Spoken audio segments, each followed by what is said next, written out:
You've inherited over $3 million, right? We've already started building a duplex for us to live together. I've even included the kitchen of my dreams. My mother-in-law says in a tone that's almost dreamy. I've quit my job. I'm planning to start a business with the inheritance that Ashley has received. My husband announces, looking oddly pleased. Well, wait a minute. I've told you I haven't received any inheritance yet, right? You've quit your job and you're building a duplex. What's happening? Don't lie. It's clear you've inherited. How about we take a trip before the house gets built? How about Hawaii? My father-in-law chimes in, adding to the growing confusion with my husband and my mother-in-law. What on earth are these people thinking? They want to use the precious inheritance I received from my mother and spend it on whatever they please? Even though I was filled with rage, I didn't know what to do. The story goes back a few months ago. My name is Ashley. I'm 38 years old and work as a high school teacher. I married David, an office worker who is 2 years older than me, 12 years ago. Soon after we got married, our only daughter Julie was born, and since then, my days have been filled with work and child rearing. Today is the day I'm visiting my hospitalized mother with my daughter. Oh, Grandma, it's been a while. Well, Julie, welcome. My mother, lying in her bed, lovingly strokes Julie's hair. Her hand is noticeably thinner, and her complexion looks poor. Next to my mother's bed stands a middle-aged man wearing glasses and a suit. As I nod towards him, he returns the nod and leaves the room. Mom, who is that man? Just an acquaintance. Don't worry about it. More importantly, Ashley, are you still doing well? And David, is he well? My mother's eyes, a shade close to blue, sparkle softly as she smiles. She met my father, who ran an import-export business overseas and came to the U.S. as his bride. Raising a child in a foreign country must have been hard, but my mother and father worked together to bring me up. One of the reasons I am able to work as a teacher today is because my mother taught me many things since I was small. I am deeply grateful to my parents, who raised me with love in a wealthy family. After my father passed away a few years ago, my mother, now alone, fell ill and was hospitalized. She transferred the business to a relative, and now she spends her remaining days quietly in the hospital. I'm fine, Mom. Is there anything you need? Just having you and Julie come to see me is more than enough. After having such a conversation and spending a good amount of time talking with my mother, Julie and I headed home. Julie talks to my mother about things that happened at school and the book she has recently read. She's at that tricky age of 10, but our relationship is good. Even if I take away my parental bias, I think she is a bright and honest child who is growing up well. We're home! Oh, welcome back! How's my mother-in-law doing? David asks as he greets us. Mom is as usual. How about you? Your seminar? Was it? Oh, I heard some good stuff. Looking forward to the next one. Recently, my husband has been attending seminars on quitting his job and starting a side business. He must want more money, but the company he works for will not top tier. It's not bad, and with my salary, we're doing just fine. I find it distasteful when he is so greedy for money, which I suppose he gets from his parents. Ever since we got married, I've been put off by his parents' excessive stinginess and their habit of begging for small amounts of money whenever we see them.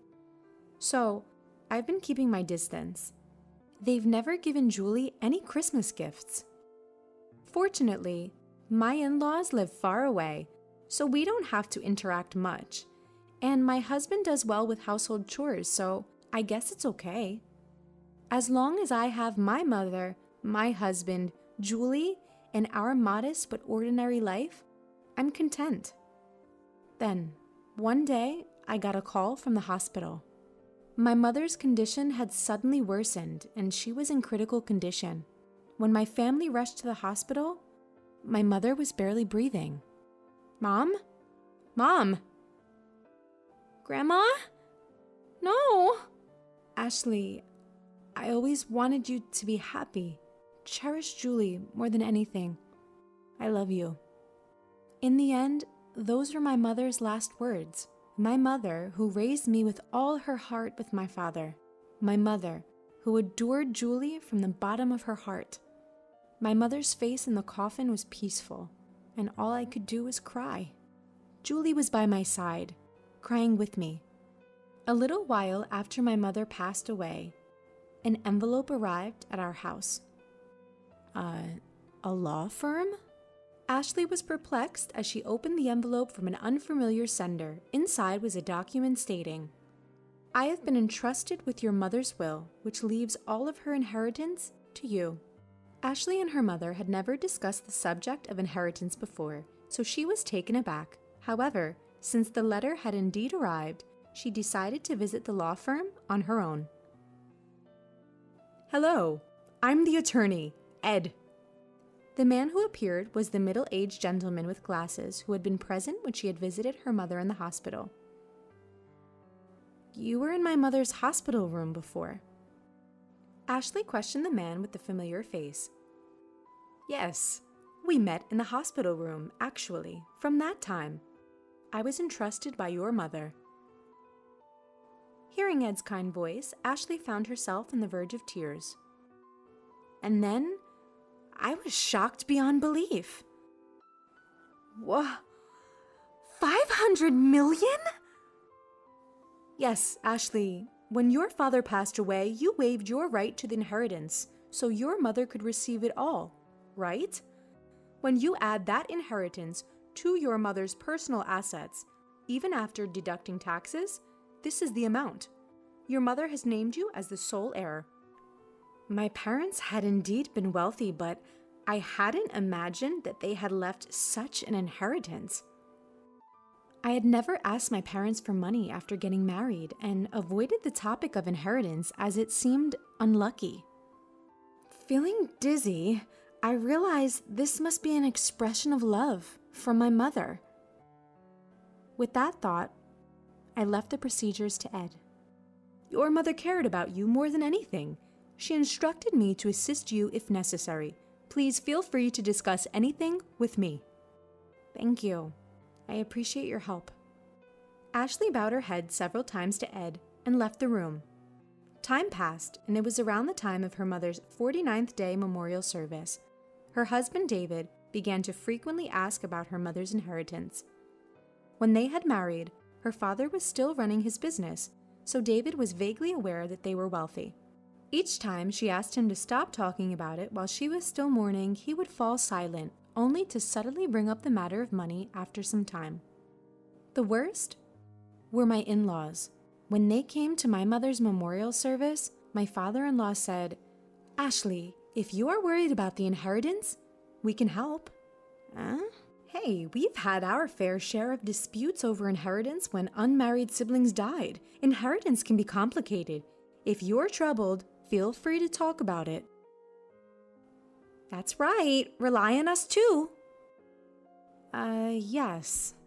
Having never shown any inclination to assist them before, she could only give her in-laws a vague response as they put on a knowing facade. And then, about 3 months after her mother's death, David, who had been quiet recently, finally lost his patience. Hey, have you received your mother's inheritance yet? A bad feeling swept over her. Quickly, Ashley lied. The procedures are complicated, so not yet. In reality, she had already completed the procedures, and upon Ed's advice, had deposited the passbook containing the inheritance in a safe deposit box. But it felt right to say that now. Really? But it's been 3 months since your mother passed away, right? Haven't you done the procedures yet? Yeah, so what? Well, never mind. I'm going to bed. For some reason, David headed for the bedroom in high spirits. With the nagging unease in her chest, Ashley prepared for work the next day and then headed for bed. The next day, as Ashley and Julie were cleaning up after dinner, the doorbell rang. Julie hurried to the door, and when Ashley poked her head out from the kitchen, she saw her in-laws who had dropped by unexpectedly, and David returning from work. Why are my father-in-law and mother-in-law here? It's not a big deal. Julie, go to your room. Julie glanced anxiously at us and headed to her room. What's going on? Never mind that. Ashley, we have something to celebrate today. Ed, her father-in-law, was in high spirits as he opened their fridge and took out a beer. Celebration? You inherited more than $300 million, didn't you? We've already started building a duplex house for us to live together. It even comes with a dreamlike modern kitchen. The one who spoke in the dreamy tone was her mother-in-law. What? What are you talking about? Ashley, be happy. We've decided to build a duplex house. We used half of our savings and the money that Mom and Dad have put aside for the down payment. The loan is under my name, but you can pay it all at once with your inheritance, right? Give back to the two of them. What? I quit my job. I decided to start a business using that inheritance you received. David, her husband, looked somehow satisfied as he said these words. Wait a minute. What are you talking about? I told you, I haven't received the inheritance yet. Didn't I? And what does quitting your job and a duplex house mean? Don't lie. It's clear you've inherited. How about we go on a trip before the house is built? How about Hawaii? Amidst the escalating chaos, David and her mother-in-law were getting excited, agreeing with what Ed said. Then David said, laughing scornfully, You're stingy, Ashley. We've looked into it because you kept saying you hadn't received the inheritance. You can't renounce an inheritance if you don't process it within 3 months. Whether you lied or told the truth about not processing, you still have inherited, right? That is... Considering the scale of my father-in-law's company, there must be more than 300 million, right? We'll be able to live comfortably, thanks to them. Thank you, mother-in-law. Be sure to prepare the money for the duplex house as soon as possible. And my capital, too. Seeing David speak like that made her dizzy. What on earth are these people who want to use my precious inheritance that I received from my mother as they please and indulge in luxury? Although I was filled with intense anger and was about to yell, I couldn't say a word. I was worried about Julie, who was in the other room. I'm going outside for a bit. I called out to the three of them, but they didn't hear me, happily discussing how they'd use the inheritance, and I went out without even taking my wallet. The night wind was cool, and it was then that the tears came. I went to the hilltop park where I used to come with my mother, and I cried, holding back my voice. My anger didn't subside, feeling frustrated, and my heart was worn out from being exploited like that. My emotions were a mess. But she couldn't just say she wanted a divorce. They still had their child, Julie. Her mother's words, "Take care of Julie, above all else," came back to her, and tears spilled again. Suddenly, someone spoke to her. Surprised, she opened her eyes, and the person began to speak softly. 3 days later, she called her husband and in-laws to a restaurant with private rooms. So, you finally came back home after that day. Did you withdraw the money? Ashley, you shouldn't leave home without telling your husband. Exactly. Ignoring the words of the three people, she took out a document. It was a divorce notice, already filled out. David, I want a divorce. What? What are you saying? Her husband looked panicked, and her in-laws looked at each other. I can't go on with you anymore. What are you saying? David's face was turning red as he lashed out at her. You're leaving us after receiving the inheritance? You changed because you got the money. You miser. That's my words. Ashley snapped back. Ever since I inherited my mother's estate, you've been out of control. Quitting jobs to start a business? Deciding to live with in-laws without even asking? Taking out my savings to build a 2-family home? And then planning a trip to Hawaii? Who was the one who changed when the money came in? I can't possibly stay with such people. Wait, You can't just divorce me like that. That's right. Our savings after marriage are shared property. Half of the inheritance belongs to David, no matter what. That's correct. If it comes to that, we will take $300 million with us. David and my in-laws were foaming at the mouth as they approached me. Just as I was about to respond, the door to the private room slid open. Dad, Grandpa and Grandma should know better. The inheritance Mom received doesn't become shared property. Right, Mr. Ed? There stood my daughter Julie and Attorney Ed. Julie? And who are you? I'm Attorney Ed. Ashley's mother had entrusted me with this matter, and I've been advising Ashley. As Ed bowed, Dave seemed flustered. That's all well and good, but wait. The inheritance doesn't become shared property? That's correct. Inherited property from a deceased parent does not become shared property, nor is it subject to division of property. What? You've got to be kidding me. Is this a mistake? That can't be. In front of the flustered three, I was taken aback. It seems that they really thought that the inheritance I received would become their property. In that case, it's even more reason not to divorce. I'll cling to you no matter what. My husband with bloodshot eyes shouted out without any regard. Stop it already! That was Julie. She continued her calm words. Since Mom suggested divorce, no. Since Mom inherited the estate, has Dad ever thought about Mom once? Grandpa and Grandma only ever talk about money. They never once mentioned me. I can't consider such people as family. David and my in-laws were taken aback. The day I was crying about my inheritance, Julie was the one who spoke up. Julie came running after me and she told me, Dad, Grandpa and Grandma are too much, trying to take Grandma's legacy for themselves. Mom, I'm on your side. Let's fight this together. With those words, I made up my mind, contacted Ed, and arranged this meeting. Julie, it's not like that. Dad wants you to be happy. That's right, Julie dear. You'd be happier living with us, wouldn't you? That's right. A child shouldn't interfere. My desperate husband and still assertive in-laws. Julie, with an exasperated look on her face, said, I'm going with Mom. I can't bear to be with you anymore. Julie said this and looked away.